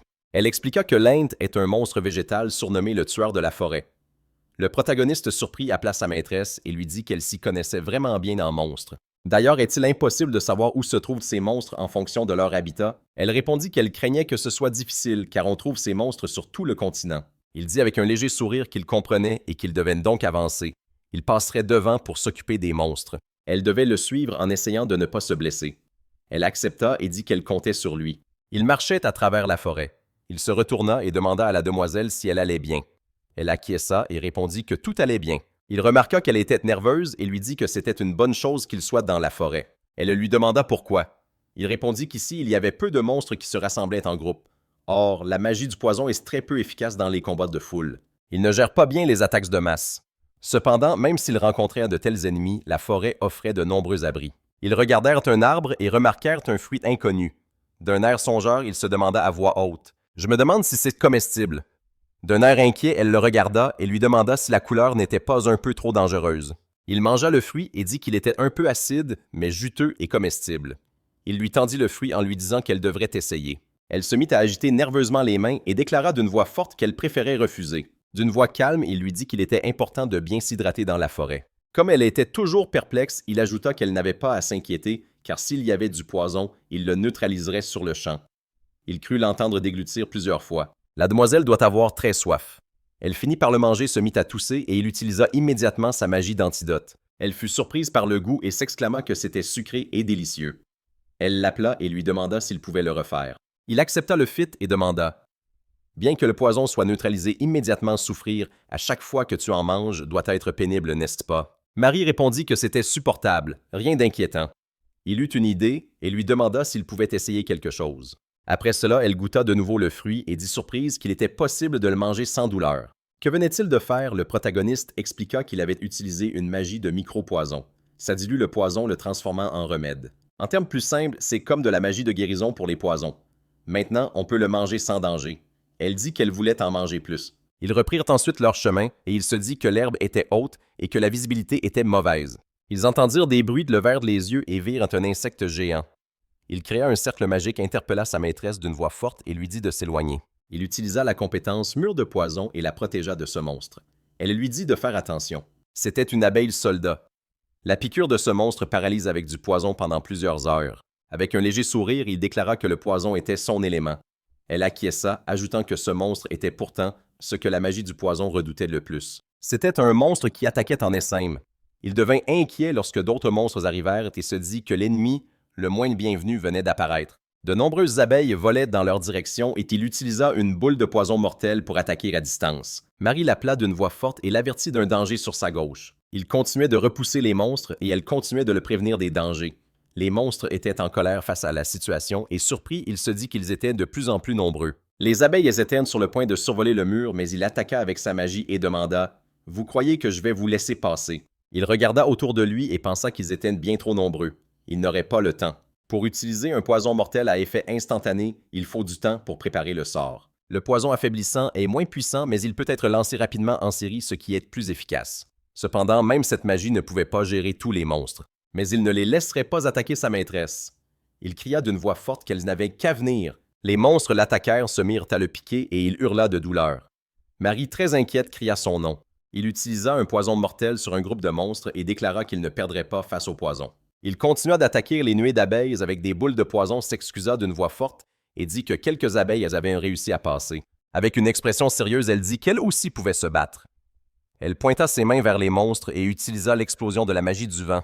Elle toucha plusieurs monstres avec cette attaque et les tua en un seul coup. Ron continua de se battre avec sa magie à distance et dit que c'était un sort bien pratique. C'est incroyable. Cependant, ils ratèrent une abeille qui vola jusqu'à elle et la piqua à l'épaule. Il l'entendit crier de douleur et hurla son nom.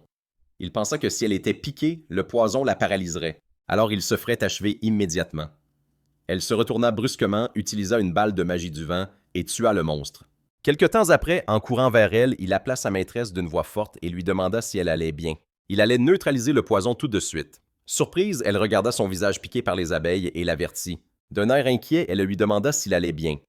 D'ailleurs, il semblait que le poison n'agissait pas sur elle. C'est probablement à cause du micro-poison qu'il lui a appliqué quand ils ont mangé les fruits. Il sourit et dit que si c'était le cas, alors c'était super. Marie dit joyeusement que maintenant les monstres venimeux ne lui faisaient plus peur. Il répondit que malgré tout, il ne voulait plus jamais rencontrer ces monstres. Quelque temps plus tard, au 4e jour de survie dans la forêt. La nuit tombée, le personnage principal regarda autour de lui, appela la jeune femme et lui demanda si elle avait froid. Marie le regarda et répondit « Non, tout va bien ». Ron songeait à quel point la journée était supportable, mais la nuit glaciale, et il la regarda. Le protagoniste demanda à Marie « J'imagine que cette vie est cette nouvelle pour elle, n'est-ce pas ?» Il ajouta qu'elle était la fille unique du duc d'Anastasia, qu'elle avait probablement été choyée et n'avait manqué de rien. Le protagoniste se souvint comment elle avait passé ses 4 jours à manger des fruits vénéneux et à se faire piquer par des abeilles pour satisfaire sa faim et sa soif dormant, à même le sol sans lit. Le protagoniste nota qu'elle ne s'était pas plainte une seule fois et qu'elle tenait bon. Il la regarda et lui demanda de dire quelque chose de pleurniché, de se plaindre puisqu'il n'y avait personne aux alentours de toute façon. Ron lui suggéra de décharger sur lui tout ce qu'elle endurait. Marie dit doucement « me plaindre ». Elle sourit et dit qu'elle s'amusait bien. Le protagoniste la regarda surpris et demanda « Quoi vous vous amusez ?» Il ajouta qu'il ne savait pas comment sortir de cette forêt et comment cela pouvait être possible. La jeune femme le regarda dans les yeux et répondit « Parce que je suis avec vous ». Ron la regarda et pensa « Sérieusement, vraiment ». La jeune fille sourit et lui dit qu'elle n'avait jamais vécu une telle expérience et que tout était si nouveau. Le protagoniste lui sourit en retour et nota que Dame Marie était vraiment forte. Il ajouta que si quelque chose arrivait tout garder pour soi, était l'ennemi de la beauté. Marie le remercia. Le protagoniste vit qu'elle tremblait de froid et dit « Il fait encore un peu froid ». Il posa sa veste sur elle et lui demanda de la mettre. La jeune femme fut surprise et le remercia.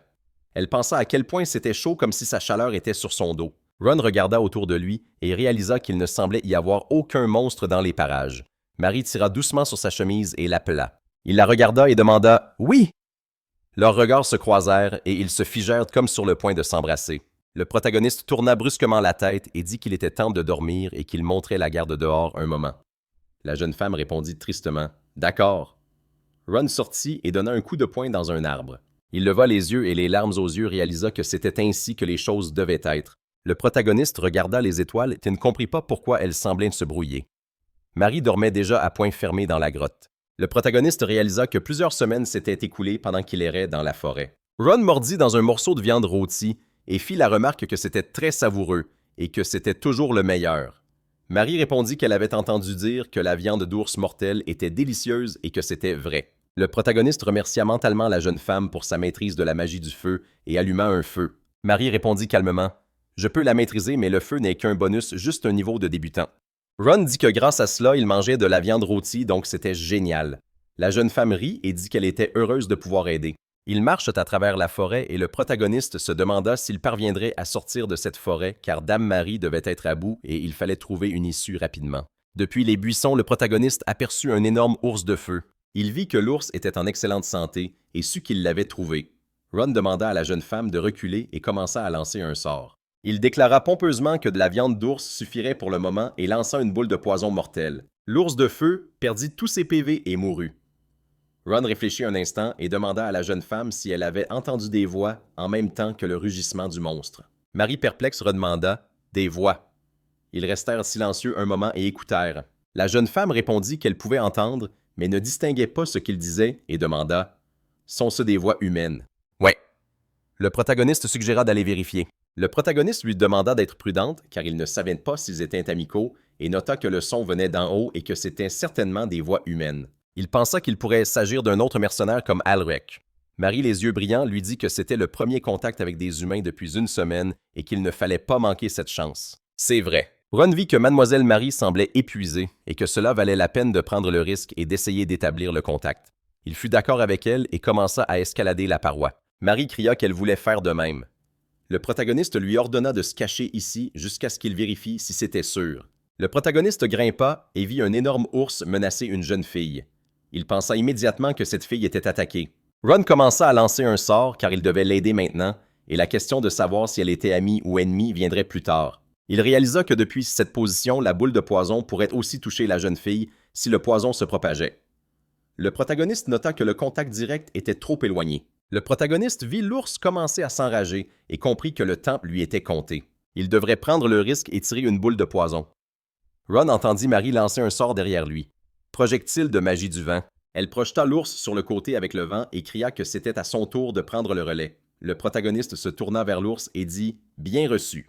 Il tira une boule de poison dessus, un poison mortel, et l'ours cuirassé mourut. Le protagoniste se précipita vers la jeune fille et lui demanda si elle allait bien. Il l'informa qu'ils avaient tué le monstre et qu'elle n'avait pas à avoir peur. La jeune fille à genoux demanda « Vraiment ?» Ron et Marie remarquèrent ses longues oreilles. La jeune fille se releva et les remercia. Elle se présenta sous le nom de Kutnar Algaipon Gaze Aria. L'elfe les remercia de l'avoir sauvé d'une situation dangereuse. Le protagoniste essaya, mais n'arriva pas à prononcer son nom en entier. La jeune fille dit que c'était trop long et demanda de l'appeler simplement Cute. Ron demanda l'air perplexe. « C'est vraiment elle. » Il jeta un coup d'œil à ses oreilles et demanda « C'est une elfe !» Marie s'approcha et dit « Oui, c'est bien ça. C'est incroyable de rencontrer une elfe dans la forêt. » « Quel honneur! » L'elfe rit et dit qu'elle était mal à l'aise quand les gens disaient ça, puis demanda « Êtes-vous des humains? » Le protagoniste la regarda, répondit « Oui » et se présenta. Il réalisa qu'on ne savait pas encore quel genre de personne était Cute et qu'il valait mieux ne pas révéler l'identité de Madame Marie. Il présenta la dame et expliqua qu'ils étaient censés être des aventuriers, mais qu'ils étaient tombés dans une sorte de piège et avaient atterri dans cette forêt. L'elfe demanda à la dame si tout allait bien car son visage était soudainement devenu tout rouge. Le protagoniste le remarqua aussi et lui demanda si elle allait bien et si elle avait de la fièvre. Marie fit un geste de la main et répondit que tout allait bien.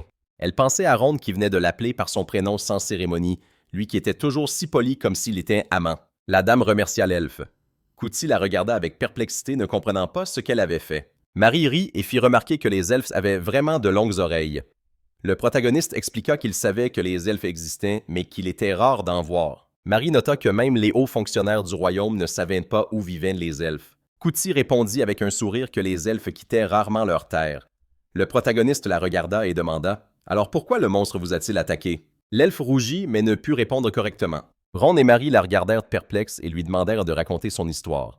Elle accepta et expliqua qu'eux, les elfes, chassaient dans le village de l'Arbre-Monde. La dame demanda à nouveau « On appelle les elfes les chasseurs de l'Arbre-Monde, n'est-ce pas ?» L'elfe répondit que c'était exact et expliqua qu'ils ne se considéraient adultes que lorsqu'ils pouvaient chasser seuls. Elle baissa les yeux et dit tristement qu'elle n'avait encore jamais chassé de gibier seule et que des enfants plus jeunes qu'elle était déjà reconnus comme des chasseurs de l'Arbre-Monde. Pendant ce temps, les plus jeunes se moquaient d'elle et les adultes la regardaient froidement. Ron se reconnut dans ses propos et dit qu'il avait lui aussi été un raté dans sa famille. Marie tenta de le calmer. Couty dit que ce n'était pas grave et ajouta qu'elle aussi était une ratée, mais qu'elle voulait devenir une chasseuse de l'Arbre-Monde au plus vite. L'elfe ajouta que c'était la raison pour laquelle elle avait décidé de ne pas retourner au village tant qu'elle n'aurait pas appris à chasser seule. Elle expliqua que dès qu'elle avait franchi la barrière protectrice, elle avait été immédiatement attaquée. Couty baissa les yeux et ajouta qu'elle était vraiment une ratée. Marie sourit et dit que ce n'était pas vrai et que son courage était impressionnant. L'elfe la remercia pour ses paroles aimables et se calma. Elle demanda si elle pouvait faire quelque chose pour les aider en remerciement de l'avoir sauvée. La dame regarda Ronde dans les yeux et demanda « Les elfes sont les maîtres de la forêt, n'est-ce pas ?» Il la regarda à son tour et dit « C'est vrai. » La dame demanda à l'elfe de leur apprendre comment sortir de cette forêt. Kuti dit que si c'était tout ce dont ils avaient besoin, elle les guiderait. Les garçons furent ravis d'entendre cela. Ronde fit remarquer que traverser la forêt avec une guide elfe était la meilleure chose qui soit. Kuti rit et lui dit de lui demander n'importe quoi sur la forêt. Le protagoniste la regarda, la remercia et dit qu'il lui était redevable. Il montra la forêt du doigt et dit qu'il voulait aller par là. L'elfe, un sourire aux lèvres, répondit qu'il ne pouvait pas y aller. C'était plus profond dans la forêt. Marie se tenait silencieusement les regardant, se demandant si quelque chose n'allait pas. Kuti prit le bon chemin et appela Ronde et Marie pour qu'ils la suivent. Elle sauta sur une liane, glissa le long de celle-ci et atterrit sur un champignon. Le protagoniste l'interpella, lui disant qu'elle allait trop vite. Il lui demanda de ralentir car Marie allait se fatiguer. La dame, la voix essoufflée et le visage marqué par l'effort, répondit qu'elle pouvait tenir le coup et suivre leur rythme. L'elfe sauta à leur hauteur et suggéra « C'est peut-être assez pour aujourd'hui. » Ron et Marie poussèrent un soupir de soulagement. La dame sourit et dit « Il y a du vrai dans le dicton. Dans l'eau, on trouve les poissons, dans la forêt, les elfes. » Ron jeta un coup d'œil à Kuti et demanda « Combien de temps encore avant de sortir de la forêt? » L'elfe jeta un coup d'œil au garçon fatigué et répondit qu'elle pensait qu'à leur rythme, ils en sortiraient en 2 jours. Ron fit remarquer qu'elle leur avait vraiment rendu un grand service. Le protagoniste se demanda comment ils avaient pu s'enfoncer si profondément et ce qui serait arrivé s'ils n'avaient pas rencontré Kuti. Il tendit de l'eau à la dame et lui dit de boire. Marie le remercia. Kuti vit la lassitude sur le visage de la dame et lui demanda si elle était fatiguée. Marie sourit et répondit qu'elle allait se reposer un peu et que tout irait bien. Le protagoniste a expliqué que les humains n'avaient pas l'habitude de marcher dans la forêt, contrairement aux elfes. L'elfe a compris et a suggéré qu'ils se reposent un peu. Elle a levé la main vers le ciel et s'est adressée aux esprits. Une graine est apparue dans sa main. Marie l'a regardée, ne sachant pas de quels esprits elle parlait. Kuta a jeté la graine au sol et a demandé à l'esprit un peu plus d'aide. Un esprit de la terre est apparu à côté de la titanide elfe. Elle l'a salué et une longue tige a jailli de la graine. Elle s'est étirée pour devenir un arbre gigantesque avec des racines profondes et un grand et magnifique hamac est apparu sur ses branches. Marie souriante a fait remarquer que c'était magnifique. Le protagoniste a exprimé sa surprise. C'est de la vraie fantaisie et ce n'est pas pour rien que c'est une elfe. Il l'a regardée et a demandé « Est-ce que le pouvoir de la magie ?» L'elfe a levé la main et a dit qu'elle avait simplement demandé aux esprits. Ron, surpris, a dit qu'il ne les voyait pas du tout et a suggéré que peut-être seuls les elfes pouvaient les voir. Marie était très surprise et a dit avec un sourire « Alors c'est ça l'art des esprits.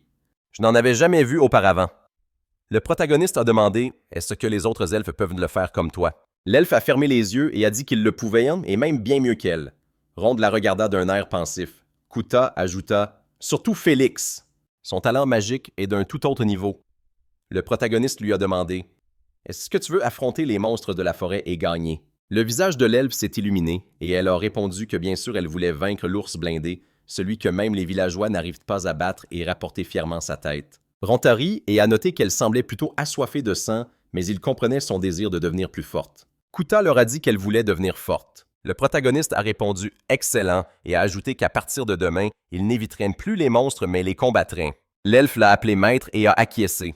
Elle a demandé quel genre de magie elle possédait. Le protagoniste sentait qu'elle n'était pas sûre de sa magie et a souligné que le plus important était de savoir comment l'utiliser. Marie a soutenu ses propos et a ajouté que si l'on comprend ce qu'on peut faire et qu'on y réfléchit, on peut trouver quelque chose de génial. Kuta a réfléchi un instant et a dit « Eh bien, pour commencer quelque chose comme ça. » Elle a soulevé un énorme bloc de terre créant un profond cratère. Le protagoniste et Marie l'ont regardé surpris. Il a pensé qu'elle pouvait contrôler la terre dans une certaine mesure. L'elfe a démontré qu'elle pouvait utiliser cela pour une attaque et a fait jaillir un énorme pic de terre. Marie a compris que Kuta semblait forte en magie de la terre. Elle a noté que la lance de terre était intéressante mais qu'elle apparaissait plus lentement et était facile à esquiver. L'elfe a montré qu'elle pouvait aussi faire ça et a projeté des pierres avec de la terre. Marie a fait remarquer que le bloc de terre avec des pierres semblait puissant, mais bien que rapide. La concentration pour le préparer prenait plus de temps que pour la lance. Elle a ajouté que la magie de la terre prend du temps à s'activer. L'elfe a acquiescé avec une expression triste. Le protagoniste a dit « Mais non, c'est plutôt puissant, tu ne trouves pas ?» L'expression de Kuta a changé en entendant ces mots. L'elfe a vu l'ours et a couru vers lui.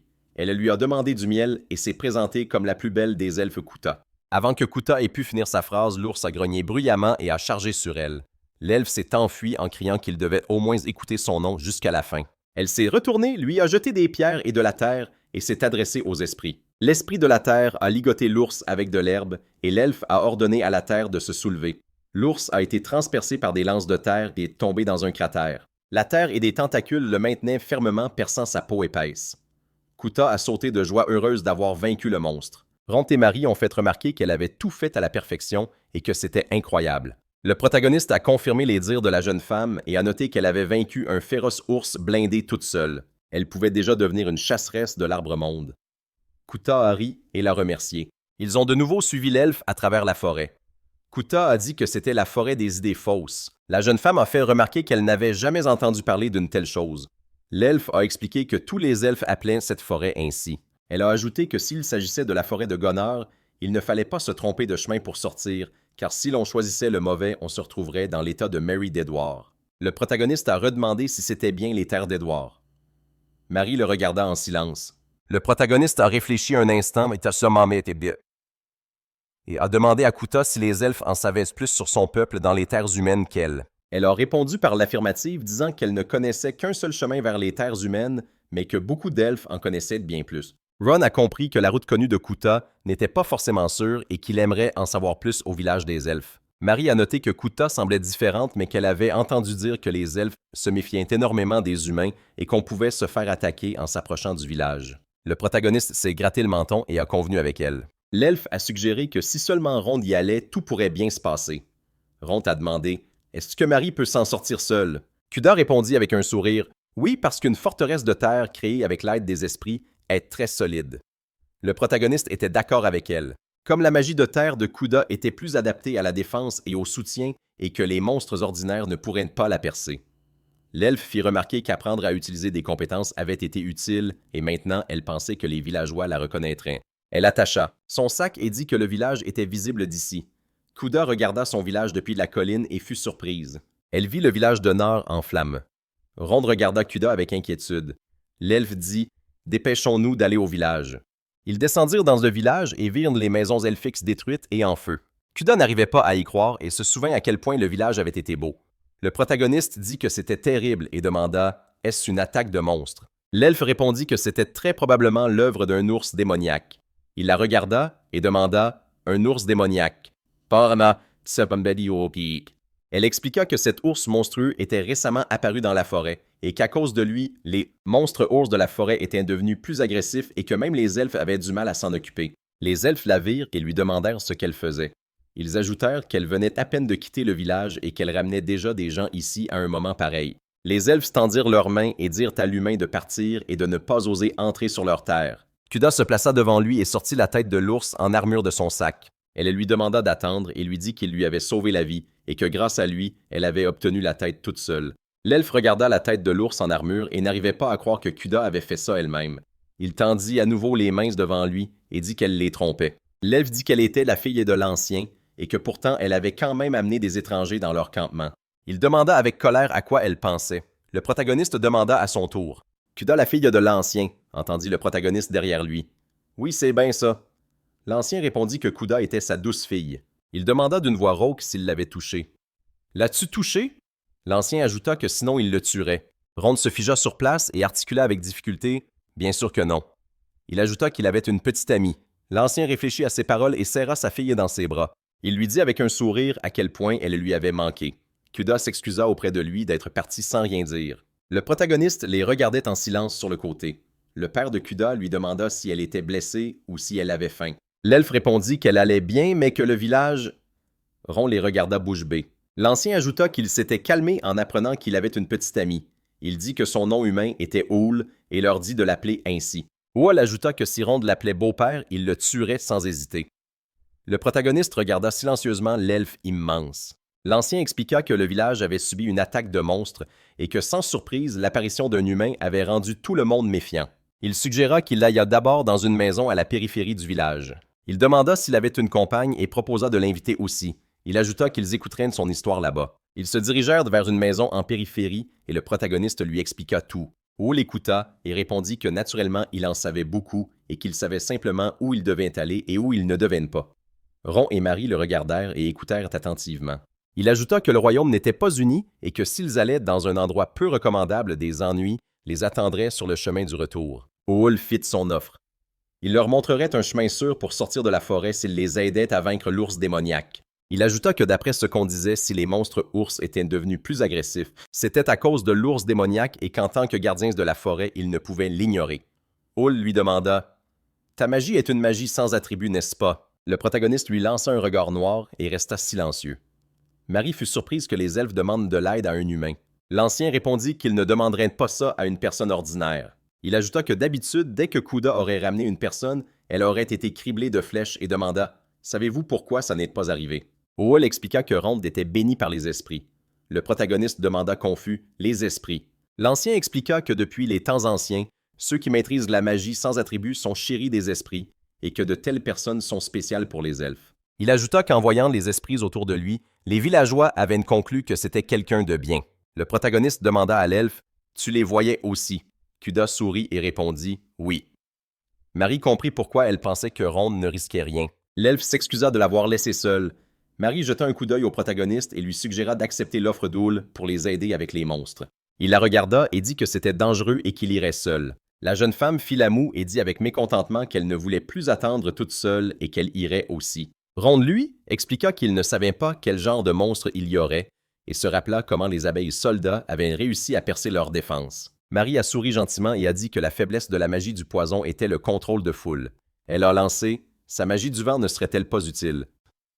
Le protagoniste la regarda en silence mécontent. La maîtresse demanda à l'aîné comment la chasse aux monstres allait se dérouler. Hall expliqua que pour protéger le village et chasser, il s'était divisé en équipes de 3 ou 4 elfes des chasseurs et des défenseurs. Il a dit à Ron qu'il voulait que lui et son équipe rejoignent les chasseurs. L'aîné ajouta qu'il serait difficile de bien s'entendre immédiatement avec les elfes, alors que diriez-vous de la position d'une escouade libre? La maîtresse sourit et répondit qu'elle comprenait. Le protagoniste resta silencieux et la regarda. Hull expliqua que l'équipe de Zil partirait bientôt en tant que deuxième groupe. Il ajouta que ce serait le bon moment pour interroger Zil sur les monstres à mi-parcours. Ron et Marie s'approchèrent de l'équipe et dirent qu'ils étaient ravis de les rencontrer. Les elfes les regardèrent d'un air désapprobateur, se demandant pourquoi ils avaient besoin d'humains. Ils expliquèrent que les monstres ours étaient devenus incroyablement puissants et qu'ils devaient donc être prudents. Zil demanda si ces informations leur suffisaient et dit qu'ils se dirigeaient par là. Il demanda ensuite « Et eux ?» Le protagoniste suggéra d'aller dans cette direction pour voir. Il voulait voir comment ils combattaient les monstres. Les elfes se retournèrent et se dirigèrent vers la forêt en disant « Faites ce que vous voulez ». Coty se sentit honteuse et dit « Un Zil n'est pas mignon du tout ». Le protagoniste sourit et nota qu'il avait au moins dit le strict minimum. Le protagoniste se souvint des paroles de Hall sur le fait que Coty rejoindrait l'équipe de Ron pour les soutenir. Ron fut surpris qu'Hall ait envoyé Coty dans le groupe de chasse. L'elfe répondit que son père était un aîné et ne faisait pas de favoritisme pour sa famille. Elle suggéra qu'il devait être terriblement inquiet en ce moment. Hall était très inquiet pour sa fille et se demandait constamment si elle allait bien. Marie, un sourire aux lèvres, suggéra qu'il s'occupe rapidement des monstres pour qu'il puisse se calmer. Le protagoniste sourit et approuva son idée. L'elfe entendit un rugissement d'ours provenant des profondeurs de la forêt et devina que Zil et son équipe devaient déjà avoir rencontré les monstres. Le protagoniste prit Marie par la main et dit « Allons-y ». Il vit 3 ours en armure se tenant devant les petits elfes et proposa son aide. Coty dit « Non, ils peuvent s'en occuper ». Zil libéra l'esprit du vent de sa main et des parties du corps de l'ours commencèrent à se détacher. Marie remarqua que sa rafale de vent était incroyable et bien plus puissante que la sienne. McGrower libéra l'esprit de l'eau et frappa l'énorme ours à la tête. Elle serra le poing et l'eau s'accumula autour de la tête de l'ours en une goutte immense et il commença à s'étouffer. Zil vit un 3e ours courir vers lui. Il jeta un coup d'œil au protagoniste et pensa « Tiens, un humain ». L'elfe posa sa main sur le sol et dit « C'est comme ça que les elfes se battent ». Zil lança bruyamment un sort-le-feu. Le grand ours rugit fortement et s'enflamma juste sous les yeux de l'humain. Le protagoniste vit les elfes combattre les ours. Zil regarda autour de lui d'un air suffisant et jeta un œil aux humains. Coty lui fit un signe de pouce levé et lui dit qu'il était génial.